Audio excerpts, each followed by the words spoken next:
പന്തളത്തെ വിശ്വാസ സംഗമത്തിൽ K Muraleedharan പങ്കെടുക്കില്ല. KPCC പുനഃസംഘടനയിൽ മുരളീധരന് കടുത്ത അതൃപ്തി എന്ന വാർത്തകൾക്കിടെയാണ് മുരളീധരൻ എത്താത്തത്. ഗുരുവായൂരുള്ള കെ മുരളീധരൻ തിരുവനന്തപുരത്തേക്ക് തിരിക്കും. പ്രതിപക്ഷ നേതാവിനും കടുത്ത അതൃപ്തിയുണ്ട്. മുരളീധരൻ പങ്കെടുക്കാത്തതിനെ പറ്റിയുള്ള ചോദ്യങ്ങളോട് മാധ്യമങ്ങളോട് പ്രതിപക്ഷ നേതാവ് ക്ഷുഭിതനാവുകയായിരുന്നു. ഇത്രയും തൃപ്തി മുൻപുണ്ടായിട്ടില്ല എന്നാണ് കെ സുധാകരന്റെ പരിഹാസം. എന്തെന്ന് നിങ്ങൾക്ക് വേറെ യാതൊരു ജോലിയില്ല. രാവിലെ ഇത്രയും ചോദ്യങ്ങളായിട്ട് എന്നെ കാണാൻ വരണ്ട ഇത്രയും ചോദ്യം. നിങ്ങൾ അതൊന്നും ഈ ചോദ്യമൊന്നും എന്നോട് ചോദിക്കണ്ട.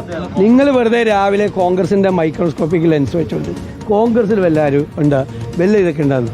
അതൊന്നും അല്ല. അതൊന്നും എന്നോട് ഇത്രയും ചോദ്യങ്ങൾ ചോദിക്കണ്ട. ഞാൻ അത്തരം ചോദ്യങ്ങൾക്ക് മറുപടി പറയില്ല. ഞാൻ നിങ്ങളെ കാണുന്നില്ല.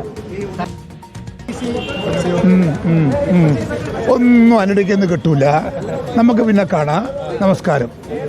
ഞാനിപ്പോൾ ഇവിടെ പരിപാടിക്ക് വന്നതാണ് കേട്ടോ.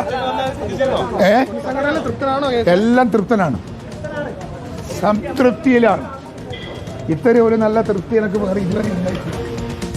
ശശി തരൂരിനെ മുൻനിർത്തി പുതിയ ചേരിക്ക് MK രാഘവനും നീക്കം നടത്തുകയാണ്.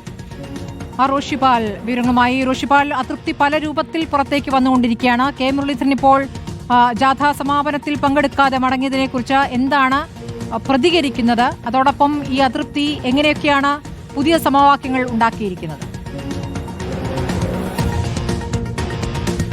സ്മൃതി, KPCC നടത്തിയ വിശ്വാസ സംരക്ഷണ യാത്ര ഇന്നലെ ചെങ്ങന്നൂരിൽ സമാപിച്ചു.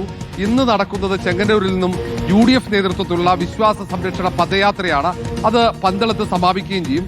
ഇന്നലെ പരിപാടി കഴിഞ്ഞതിന് ശേഷമാണ് മുരളീധരൻ ചെങ്ങന്നൂരിൽ നിന്ന് നേരെ ഗുരുവായൂരിലേക്ക് പോയത്. സാധാരണ മലയാള മാസം 1-ാം തീയതിയുള്ള ഗുരുവായൂർ ദർശനം എന്നാണ് മുരളീധരൻ വിശദീകരിക്കുന്നത്. ആ പരിപാടി കഴിഞ്ഞ് വൈകി എത്തിയതുകൊണ്ട് അല്പം വിശ്രമിച്ച് നേരെ തിരുവനന്തപുരത്തേക്ക് മടങ്ങാനാണ് തീരുമാനിച്ചത്. നേരെ മറിച്ച് KPCC പുനഃസംഘടനയുമായി ബന്ധപ്പെട്ടുള്ള അതൃപ്തി കാരണമല്ല ഇന്ന് വൈകിട്ട് നടക്കുന്ന പരിപാടിയിൽ പങ്കെടുക്കാത്തത് എന്നാണ് കെ മുരളീധരൻ വിശദീകരിക്കുന്നത്. അതേസമയം തന്നെ KPCC പുനഃസംഘടനയുമായി ബന്ധപ്പെട്ട് കടുത്ത അമർഷം VD സതീശനും കെ മുരളീധരനും കെ സുധാകരനും ചാണ്ടി ഉമ്മനടക്കമുള്ള പല നേതാക്കൾക്കുമുണ്ട്. നേരെ മറിച്ച് നേരത്തെ യൂത്ത് കോൺഗ്രസിന്റെ അധ്യക്ഷ നിയമനത്തിലെ അമർഷമുണ്ടായിരുന്ന AI ഗ്രൂപ്പുകൾക്ക് KPCC പുനഃസംഘടനയിൽ അമർഷമില്ല.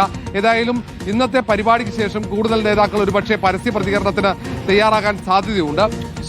AI ഗ്രൂപ്പുകൾ തൽക്കാലത്തേക്ക് പരസ്യ പ്രതികരണത്തിനില്ല എന്ന് നേരത്തെ തന്നെ പറയുകയും ചെയ്തതാണ്. ശരി, റോഷിപാലാണ് വിവരങ്ങൾ നൽകിയത്.